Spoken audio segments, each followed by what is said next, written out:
Just coming up to 2:20.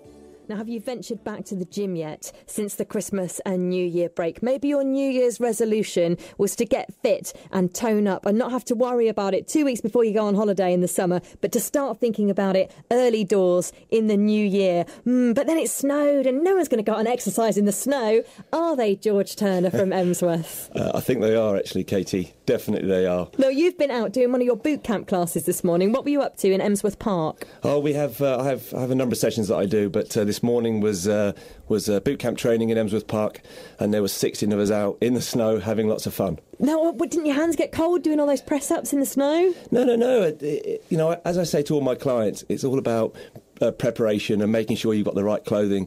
Hat and gloves are the essentials, and all the guys had their gloves on and their hats on, and it's my job to make sure they're nice and warm. And I asked probably 3 or 4 times during the session, is anyone any cold? And they all screamed out, nope. They were all having lots of fun. So Good. Yeah. Well, that's what we like to hear. Did you have a snowball fight as a warm-down?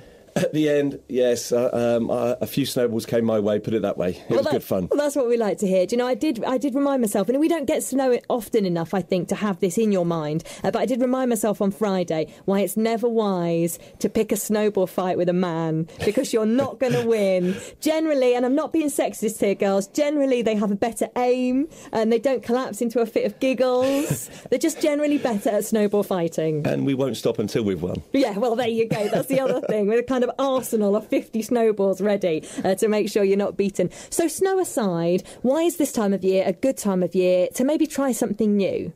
It's in everybody's minds. It's January. Everyone's making all these resolutions. It's not my cup of tea making resolutions, by the way. I believe in setting goals and setting targets. I think we get towards the end of January and all these resolutions that people have made start to sort of wither and die.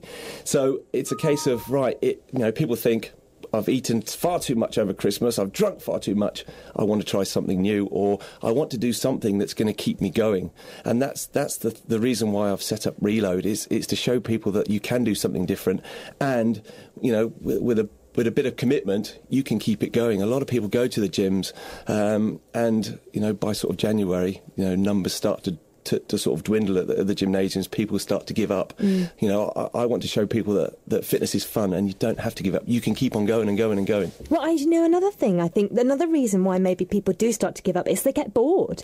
Maybe they get bored with the same aerobics routine because they've learnt it, or maybe they get bored with their programme. And I know that gyms do go out of their way to encourage you to mix things up. Yeah. But if you are a bit of a creature of habit, you think, I'm bored now, and then you think, I'll just stop. Well, I'm the same. I mean, I've done fitness for most of my life, through the Royal Navy, and then since I set up my company. And I've gone to gymnasiums, and I've gone through it, and I've run and I've rowed, and after a while you do start to get a little bit stale. And yes, if you haven't got a good personal trainer changing things and making sure you're going in different directions every so often just to sort of zhuzh things up, you will get bored, you will stagnate. And so exercising outdoors and all the things that I do, it's an ever-changing scenery.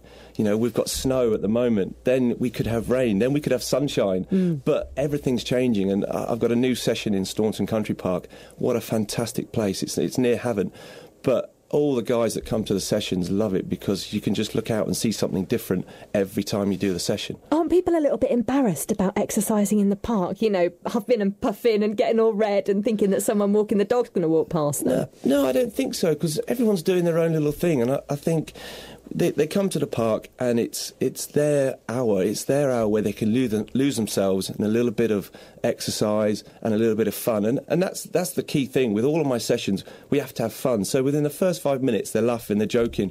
And then it doesn't matter what's going on around them. As long as you can make it entertaining. And someone did say to me that it was one of the most entertaining things they've done. So if you can do that, it doesn't matter what's going on around them, I think. They just get into that little zone and we exercise and have fun. Do you know, George and I were just saying, just before we started having the chat on air, we were just saying that there's been loads of bugs and lurgy going around for Definitely. weeks and weeks and weeks. Something that the cold weather no doubt has helped, like kill off a few of the bugs and germs. But generally having fitness as part of your daily or your weekly routine, generally being a bit fitter, does that help you ward off those coughs and colds that might come your way? I think so. Being a little bit stronger, I know I go throughout the whole of the year and I'm outdoors all the time, and for a good 95% of that year, I feel great. It's only when I have that little bit of holiday, that little bit of break, usually I'll get the sniffles or the cold.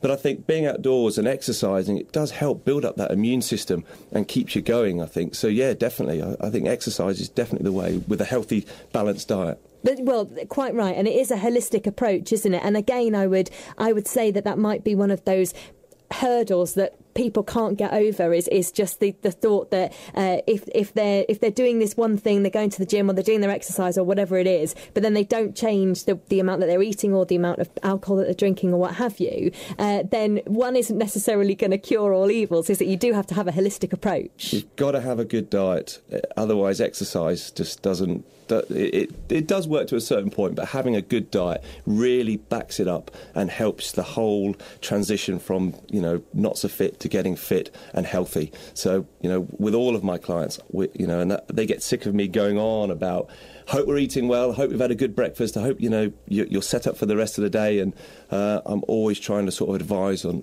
what they should be eating, the healthy foods, staying away from the sugars, the nasty things in life, and just making sure that they're balanced throughout the whole of the day and fueled. I say you'd never get in a car that's got no fuel in, so you've got to do that with the body and keep it fueled throughout the day. So what's a good breakfast then?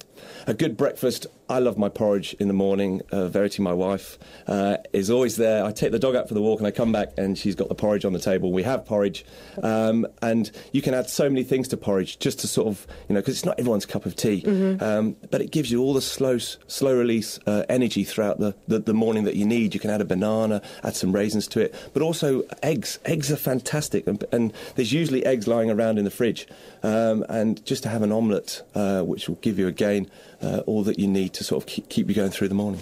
And then in terms of exercising, you might be thinking to yourself, well, I'll go to Keep Fit after work, and I do a 9 to 5, so I'll try and get to Keep Fit after work. But then by the time you get there, it's like 6 o'clock, and you ate your sandwich at 12 o'clock, and you've gone 6 hours without anything to eat. Is that a good place to start exercising from? No. And again, when I'm advising the crews that come and all the guys that come to my sessions, it's making sure that you're fueled throughout the day. Little and often, have your breakfast mid-morning, have some nuts or have a banana, have your lunch. Then in the afternoon, have a yogurt, some nuts, just something that's going to keep you going. Where are the biscuits? When do we eat the biscuits? No. Oh no, we're not having any biscuits today. We don't talk about biscuits. What I like, just before I exercise, maybe half an hour, crunchy peanut butter. Again, with a bit of banana, and you can put it on a bit of wholemeal bread, and that just gives you all of the necessary energy that will keep you going up until you've done your class, and then you can go home and have your dinner. So if you've started exercising in the new year, maybe you've been once or twice, and after each time you've really hurt, like you've been hit by a train, and you're thinking, oh, I can't even move. Every time I climb the stairs at work, it's agony. What would you say to that person? Should you just give it? Should you take a week off from the gym, or should you get straight back in there? Oh, well, rest is good. But initially, if you've just started exercising, you are going to feel a little bit tight, a little bit tender. It's called DOMS, delayed onset of muscle soreness. The muscles are just creaking and groaning, but with a good program and a good instructor, you'll get through that. It doesn't last very long, but so you've got to keep on going to get through that. Once you've got into your program, then the body does need time to rest. You've got to give it that little couple of days where I think, you know what, I'm just going to look after my body, have a couple of days off, and then start again. And then and it freshens up your program as well. If you just bang, keep on going and going and going, you get into February and you think, crikey, I've not stopped. And then your body will start to tell you that you need a rest. So that's, so program, rest days in, it's always good to sort of, do something different. Where can we find out more about your classes and your outdoor fitness? Well, I've got a website, www.innovationsfitness.co.uk. So everything there is on there about all the new things I'm doing, like Reload, which is the new training day, which I've got coming up, which is really exciting. Again, that's in Staunton Country Park. So if you want to try something different, have lots of fun, there's going to be loads of advice on nutrition, programs, how to keep going. That's the main thing, how to keep going when you start to think, oh, I can't do this. We've got loads of advice. Lovely. Well, George, it's always great to see you. Happy New Year, and I wish you much fun in your outdoor fitness. I might see you there one day, you never know. You'll be like, you look a lot like Katie Martin. It's like, can't be me. I must still be in bed. We'll always have a spot ready for you, Katie. Thank you. I shall put a link to George's website up on the Katie Martin Show Facebook page so you can take a look.